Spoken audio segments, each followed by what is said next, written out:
जब भी प्राणों पर संकट आता है, किसी भी प्राणी के प्राणों पर जो जब भी संकट आता है वो घबरा जाता है। प्राणों पर आए संकट को दूर करना चाहते हैं, क्या बात है। क्योंकि पता है कि प्राणों के छूटने पर कितना भय मिलता है। वो सारे संस्कार हमारे चित्त में स्थित हैं, मन नहीं जानता, चित्त जानता है। चित्त के अंदर ऐसा कैमरा ईश्वर ने लगाया है, अनंत अनंत जन्मों के सुख के दुख के भोग के संस्कार हमारे चित्त में दबे भरे पड़े हैं, हमारे चित्त में दबे भरे पड़े हैं। और जब भी प्राणों पर संकट आता है वो संस्कार उभर कर सामने आ जाते हैं और हम प्राणों की रक्षा के लिए तत्पर हो जाते, अंत समय तक हाथ पैर चलाते हैं। जब तक श्वास है तब तक आस है। अनादिकाल से आत्मा अनंत अनंत जन्म और जीवनों से नाना प्रकार के सुखों को, दुखों को, भोगों को, पदार्थों को, संबंधों को भोगते चली आ रही है। कौन हूं मैं, कौन हूं मैं, कहां से आया, कौन हूं मैं, कहां से आया, क्या कर रहा, कौन हूं मैं, कहां से आया, क्या कर रहा और जाना कहां है, लक्ष्य कहां है, किधर जाना है, मार्ग क्या है।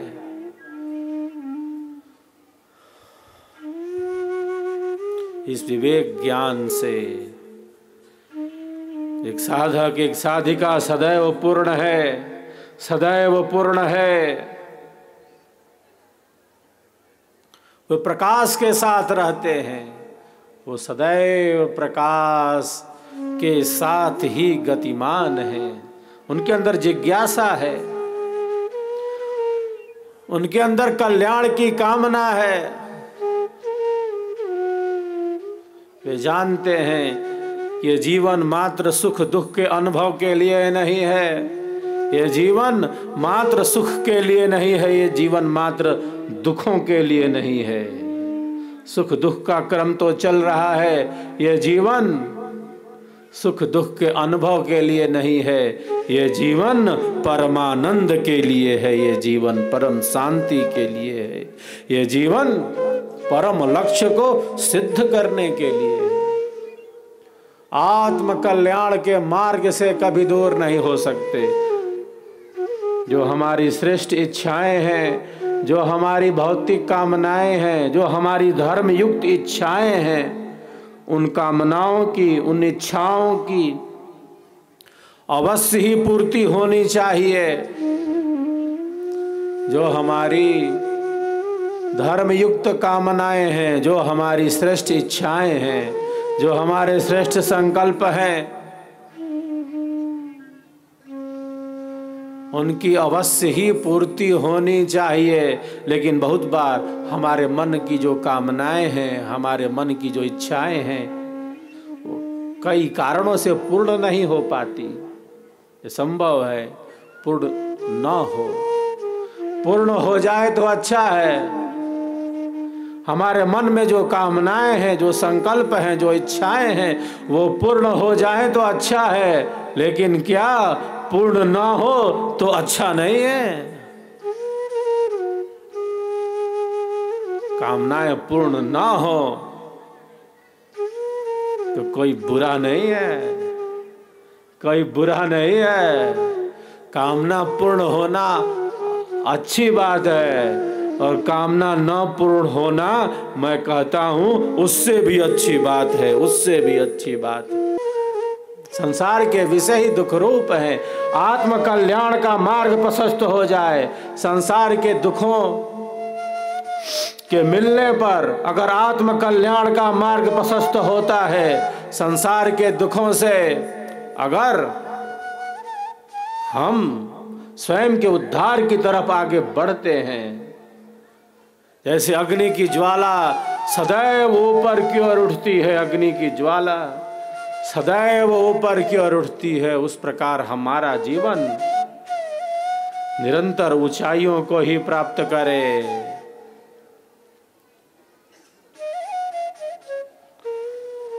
अध्यात्म का पथ निरंतर गतिमान रहे, भौतिक कामनाओं की असिद्धि से अध्यात्म का मार्ग रुक जाए, ये श्रेष्ठ नहीं है, ये पवित्र नहीं है, ये कल्याणकारी नहीं है।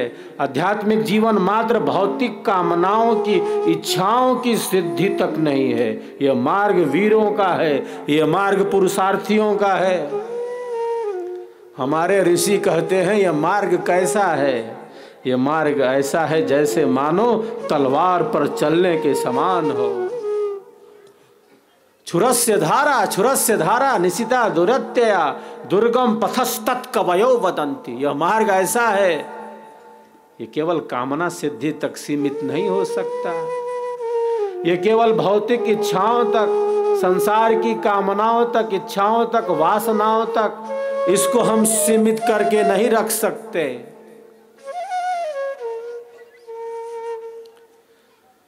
यह मार्ग वीरों का है, यह मार्ग पुरुषार्थियों का है, यह मार्ग सूक्ष्म से सूक्ष्म है और गहन से गहन है। संसार के उठा पटक से अधीर न होकर, हताशा निराशा में न जाकर आत्म कल्याण के मार्ग को प्रशस्त करते रहना, ये सबके लिए सहज नहीं है। बाहर की परिस्थितियां हमें प्रभावित करती हैं, हम प्रभावित होंगे क्योंकि हमारे मन की ऐसी स्थिति है, हमारे बुद्धि की ऐसी स्थिति है, हमारे विचारों की ही स्थिति ऐसी है। हम अपना अंतःकरण साथ लाए हैं, पूर्व जन्म से ही सबका अपना मन है, अपनी बुद्धि है, अपने विचार हैं, अपने संस्कार हैं, अपने भोग हैं, प्रारब्ध हैं, अलग अलग अलग अलग सबके भोग संस्कार प्रारब्ध हैं। कर्म की विचित्रता से यह सृष्टि भी विचित्र है। सबका वाणी विचार व्यवहार अलग अलग अलग होता है क्योंकि सबके कर्म भिन्न भिन्न भिन्न हैं।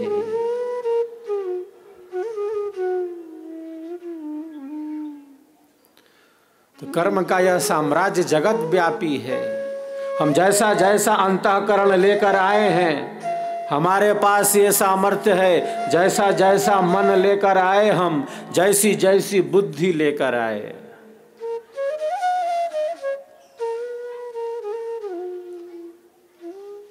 पूर्व से जैसा जैसा लेकर आए, जैसा मन लाए, जैसी बुद्धि लाए, हम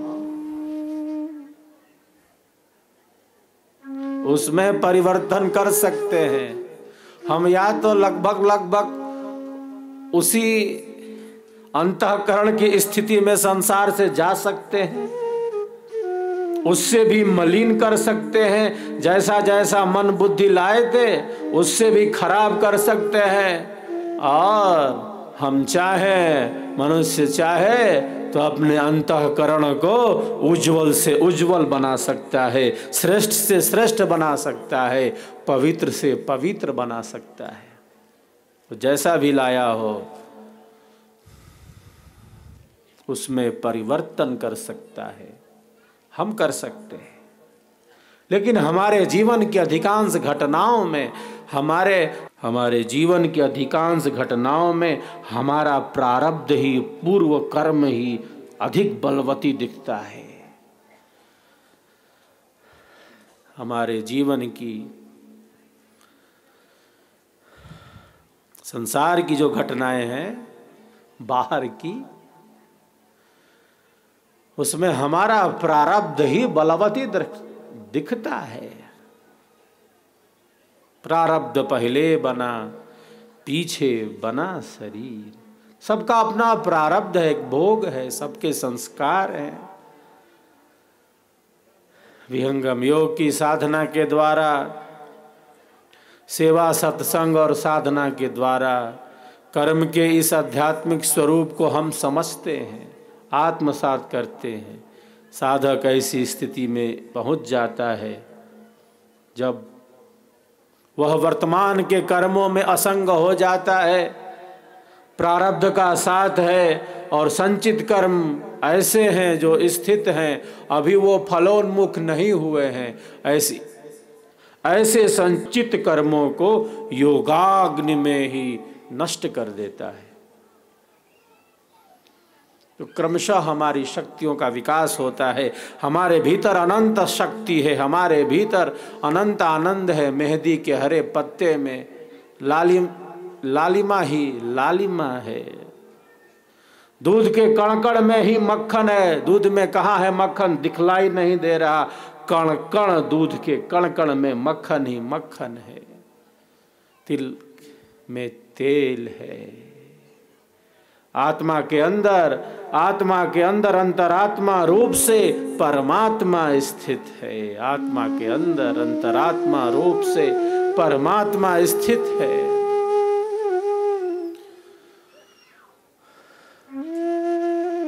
मृग की नाभि में कस्तूरी है, वह ढूंढ रहा है बाहर कहां से सुगंधी आ रही है। यहां ढूंढ लो, वहां देख लो।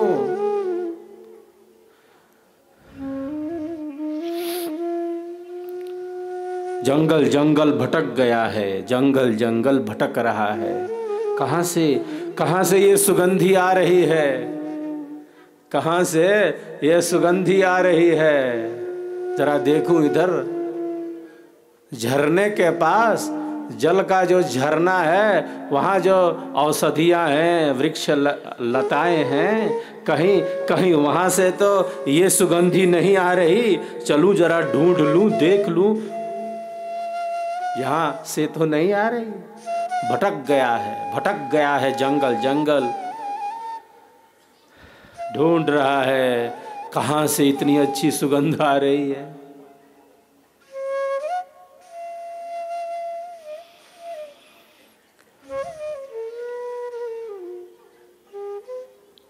ये सुगंधी कहीं बाहर से नहीं आ रही है। ये सुगंधी कहीं बाहर से नहीं आ रही है। कस्तूरी है आप नाभि में, उसी की नाभि में यह कस्तूरी है। सुगंधी आ रही है, वो बाहर ढूंढ रहा है। ये मिल जाएगा, ऐसा हो जाएगा।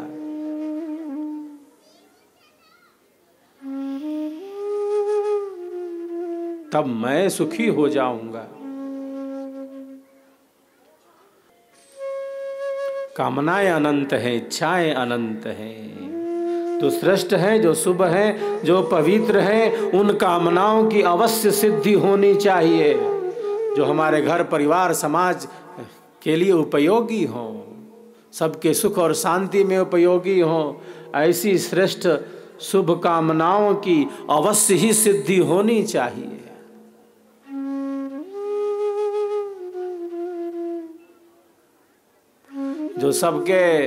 जो सबके सुख का चिंतन करता है, जो सबके कल्याण का चिंतन करता है,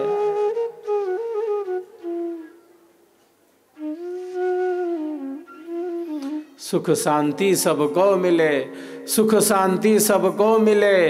यह उपदेश हमार, सारा विश्व हमार है। हम हैं सब संसार, हम हैं सब संसार।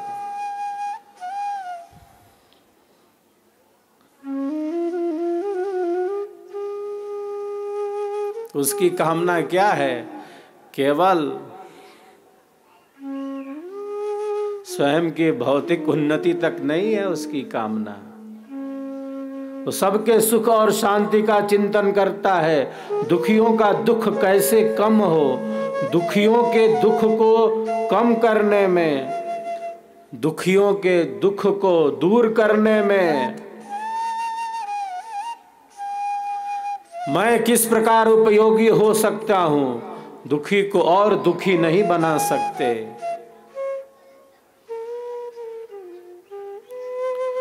दुखी को दुखी को और दुखी नहीं बना सकते, पीड़ित को और पीड़ा नहीं पहुंचा सकते, न मन से, न मन से, न वचन से, न कर्म से।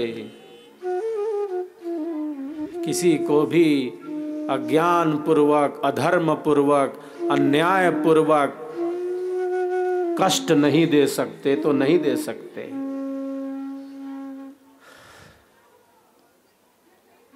क्योंकि सबके भीतर वही है, सबके भीतर वही बैठा है, सूक्ष्म रूप से वही शक्ति निहित है। आत्मवत् सर्वभूतेषु ततो न विजिगुप्सते।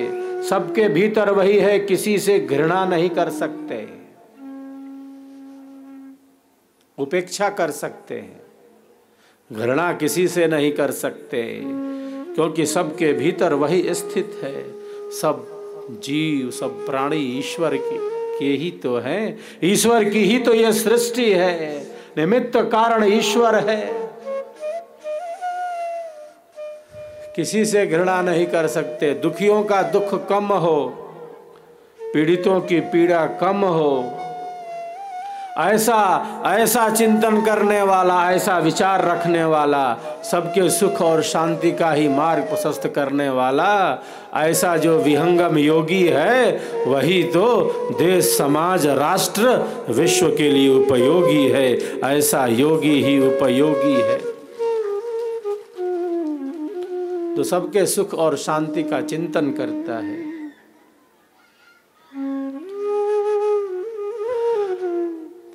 अधर्म पूर्वक, अज्ञान पूर्वक, अन्याय पूर्वक किसी को पीड़ा नहीं पहुंचा सकते, किसी को दुख नहीं दे सकते। तन्मय होकर हम सब स्वरवेद की वाणियों का श्रवण करेंगे। एक बार सब एक दूसरे के उत्साह वर्धन में तालियों की गड़गड़ाहट करें।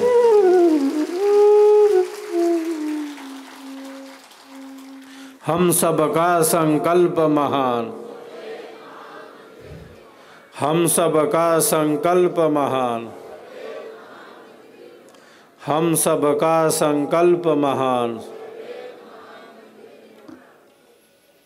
शांत चित्त होकर स्वरवेद के दिव्य स्वरों का हम सब आनंद लाभ लेते हैं, फिर हम आगे विराम की तरफ बढ़ेंगे। जय स्वरवेद कथा, जय स्वरवेद कथा, जय स्वरवेद कथा, जय स्वरवेद कथा।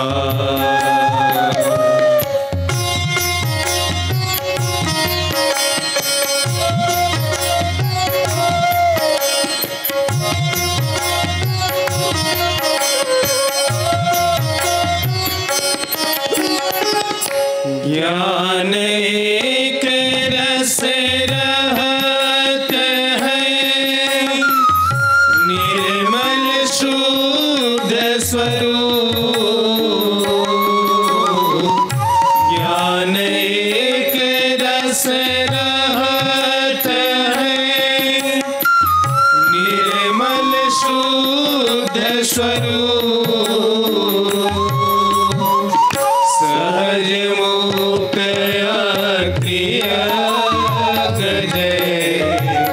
शक्ति अखंड सहज मुक्त